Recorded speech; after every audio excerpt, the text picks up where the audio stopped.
ఈ సీజన్‌లో మనకు చింతకాయలు బాగా దొరుకుతూ ఉంటాయి. వాటిని తీసుకొచ్చి మనం క్లీన్ చేసుకొని చింతపండునైతే సంవత్సరాల కొద్దీ అయితే నిల్వ చేసుకుంటూ ఉంటాం.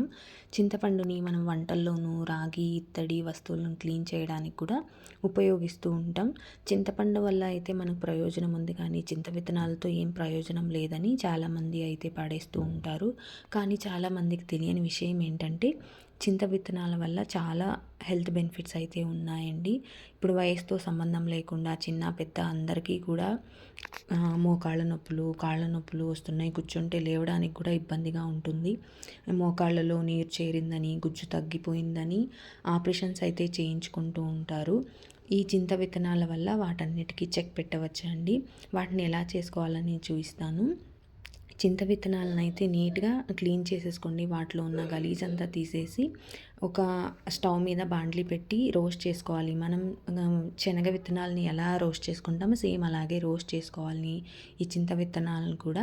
అవి బాగా వేగిపోయాయి అని ఎలా తెలియాలి అంటే, అప్పుడే మనకు కొంచెం స్మెల్ అయితే వస్తుంది. అలాగే టప్ టప్ అని సౌండ్ కూడా వస్తూ ఉంటుంది. అవి చిన్న చిన్న బ్రేకేజెస్ కూడా మనకి కనిపిస్తాయి. పైన ఉన్న లేయర్ ఆ బ్లాక్‌గా ఏదైతే ఉందో ఆ లేయర్ కూడా అది రిమూవ్ అయ్యేలాగా మనకు కనిపిస్తుందనమాట. ఆ స్టేజ్‌లో మనం స్టవ్ ఆఫ్ చేసుకోవాలి.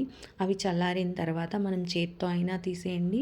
చేత్తో తీయడానికి కష్టంగా ఉంది అంటే ఒక రోల్ లాంటి దాంట్లో వేసి కొంచెం అలా దంచుకున్నారంటే చాలు. ఆ పైనున్న లేయర్ ఆ పొట్టంతా నల్లగా ఉన్నదంతా కూడా వచ్చేస్తుంది.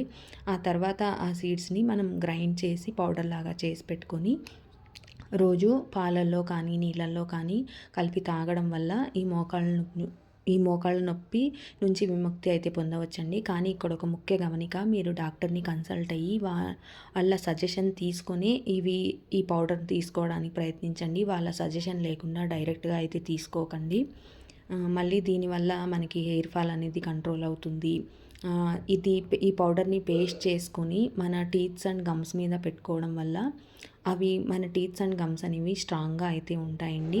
ఇలా చాలా ప్రయోజనాలు అయితే ఉన్నాయి. వీడియో అయితే మీకు నచ్చింది అనుకుంటున్నాను.